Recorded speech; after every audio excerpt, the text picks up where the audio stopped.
Hello friends, तो शुरू करते हैं हम आज का chapter 9 a service of love. तो शुरू करते हैं। The story a service of love written by O Henry is about a married couple who had a deep love for art. अब देखो, ये जो स्टोरी है सर्विस ऑफ लव है ना, ये ओ हेनरी के द्वारा लिखी हुई है और ये मैरिड कपल के बारे में है जिन्हें ना आर्ट के लिए बहुत प्यार था। Joe pretends to have a job as an artist. तो जो है वो दिखावा करता है कि वो नौकरी करता है एक आर्टिस्ट की। Delia also pretends to teach a wealthy general's daughter how to play the piano.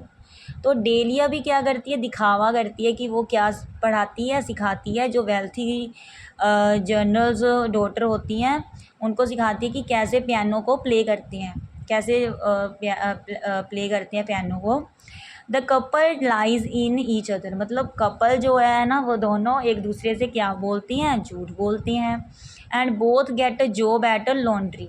तो वो दोनों जॉब कहाँ करती हैं, लॉन्ड्री में ही काम करती हैं, लेकिन एक दूसरे को झूठ बोलती हैं। वो करते वो एक ही लॉन्ड्री में काम है। They work in different sections. तो वो मतलब उन्हें क्यों नहीं पता चलता, क्योंकि वो डिफरेंट सेक्शंस में काम करती हैं, है ना, लॉन्ड्री में।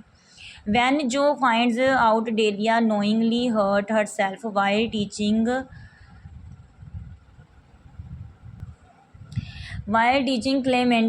Clementina, तो जब मतलब उसे पता चलता है कि डेलिया अपने आप को जानबूझकर हर्ट कर रही है टीचिंग करके, है ना।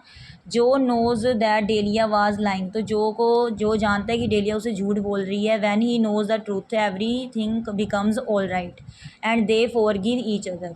लेकिन जब उसे मतलब उसे पता चलता है सच्चाई का और सब कुछ सही हो जाता है, तो फिर वो एक दूसरे को क्या कर देती हैं, माफ़ कर देती हैं। The author uses a literary irony element in the story. तो एक जो ऑथर है ना वो एक लिटरेरी आयरनी एलिमेंट को यूज़ करता है स्टोरी में। He uses the elements of surprise by shocking the reader.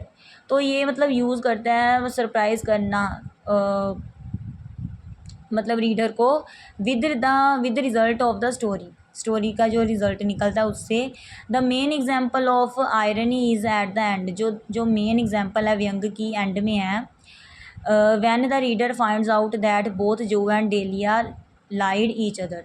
जब रीडर को पता चलता है, जो पढ़ता है ना ये स्टोरी, से पता चलता है कि जो डेलिया एक दूसरे को झूठ बोल रहे हैं। Neither of them was mad. This is shown when Joe says to Delia, when one loves the art, then no work seems too hard or difficult। ठीक है, तो उनमें से कोई भी मैड नहीं है। ठीक है, तो ये शो करता है कि जो कहता है कि डेलिया को कि जब हम प्यार करते हैं ना आर्ट से, तो फिर कोई भी काम हमें क्या होता है, मुश्किल नहीं लगता। दिस शोज़ दैट जो and dahlia still love each other. तो ये दिखाता है जो और डेलिया का प्यार एक दूसरे के लिए। They lied to protect each others dreams. तो वो मतलब झूठ क्यों बोलती हैं, एक दूसरे के स्वप्न जो होती हैं उनको बचाने के लिए, प्रोटेक्ट करने के लिए। There is a twist in the story toward the end में स्टोरी के ट्विस्ट होता है। Joe and Delia accept the realities of life. तो वो जो रियलिटीज़ होती हैं, असलियत होती है ज़िंदगी की, उसको स्वीकार कर लेती हैं। Now they don't work for the sake of art. अब वो मतलब आर्ट के लिए काम नहीं करते। Now no work seems hard और डिफ़िकल्ट व्हेन वन लव्स। ठीक है, अब कोई भी काम मुश्किल नहीं लगता जब कोई प्यार करता है ना काम से, तो फिर उसे कोई भी काम जो है मुश्किल नहीं लगता।